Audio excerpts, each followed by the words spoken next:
Good morning mga ORAGON! Welcome na naman sa panayong vlog natin. So ito naman po ang inyong likod, AJ1A, AJA, Gerard A. Sa mga hindi pa po nakakilala sa akin, ako po ay isang welder na nakabase dito sa Pilipinas. At ako po ay nagtuturo ng shielded metal arc welding NC1 and NC2 dito sa ating komunidad. So yun, kung hindi ka pa po nakasubscribe sa aking YouTube channel, so please lang naman po, nakikusap tayo. Pakisampal po ng notification bell at pakipindot ng subscribe button para po updated kayo sa lahat ng mga videos na i-upload ko sa YouTube channel natin ito. At syempre naman po, please naman, paki-like din po ng video ito at paki-share na rin po para po sa iba nating mga kasamahan, mga kabakal natin dyan.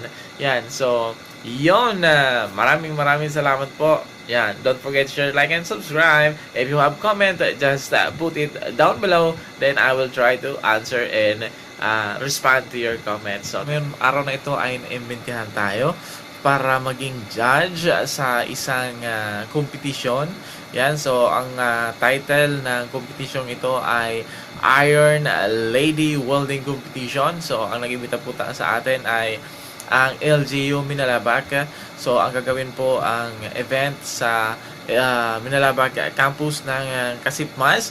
So, ito ay sa atin din naman. Kaya, syempre, so, very proud tayo na meron tayong ganitong competition at naimbitahan tayo sa ganitong competition. So, thank you very much. Shout out sa mga taga LGU Minalabac at saka sa Minalabac campus, sa ating chairman talagang napakasigasig at napakasipag, at doon sa representative kay Madam. So thank you very much Madam sa pag-imbita. Yan, so maraming salamat. Shout out po sa lahat ng mga taga LGU Minalabac. Yan, so happy BUSWAK Festival. Yan, so pinagdiriwang po nila yung BUSWAK Festival ngayon. Kaya yon, meron silang mga iba't ibang klase ng competition despite of pandemic. Yan, so ginagawa pa rin nila nga masaya ang buhay at binibigyang inspirasyon ang mga tao syempre sa komunidad, kasi napakahalaga yon, kasi dumaranas tayo ng depresyon hindi lang sa sarili kundi sa buong lipunan. Kaya yan, so shout out sa inyo. So just always remember, keep safe and be healthy. So, yan, tunghayan po natin ang magaganap na competition. So, don't forget to share, like, and subscribe. Alright. Boys! Matino kami magilid. Joke lang, video pala ni.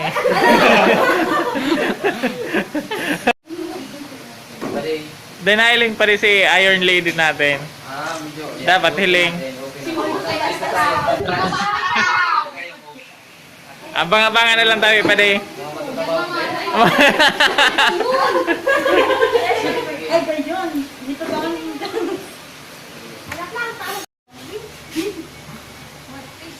Iron Lady.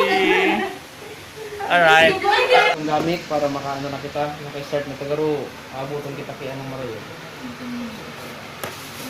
Mahali ko kita. Ma-outfit lang.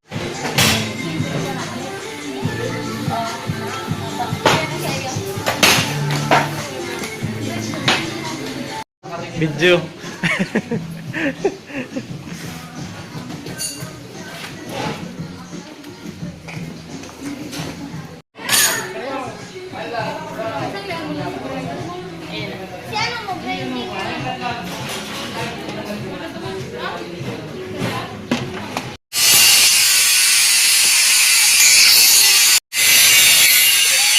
Yun, makikita natin mga ORAGON na gumagawa sila ng groove. Yan, kasi ang objective ng competition ito ay magawa sila ng vertical groove, butt joint, then fillet and horizontal position.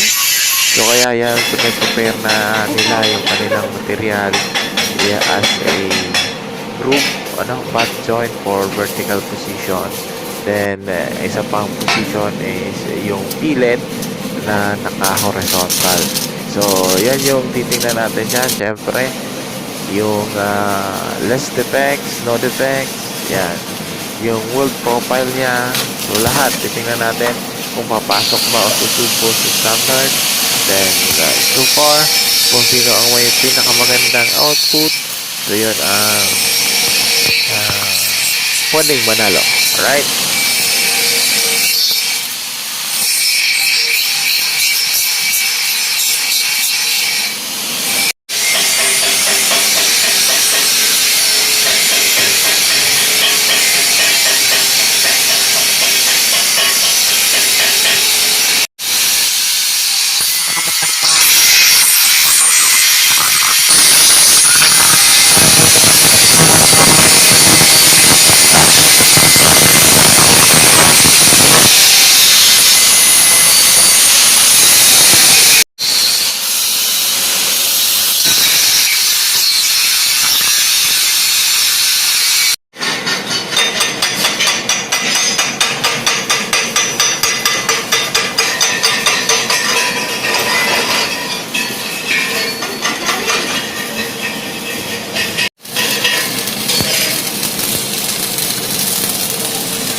Alright mga Kuragon, so yan, ito na ang ginagawa natin ngayon is gumagawa na tayo ng tabulation and evaluation doon sa mga nagawa ng ating mga Iron Lady together with our LGU Minalabac representative. Yan si Madam, ang very beautiful na representative ng ating LGU from Minalabac.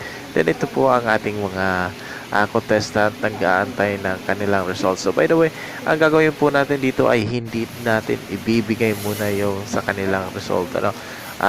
Surprise muna kasi i-announce natin to doon sa magkakaroon kasi ng Battle of the Pan or parang yung kantahan, ano. So, yun. Yan, so, yan yung mga certificate natin. Yan, yung award sa atin.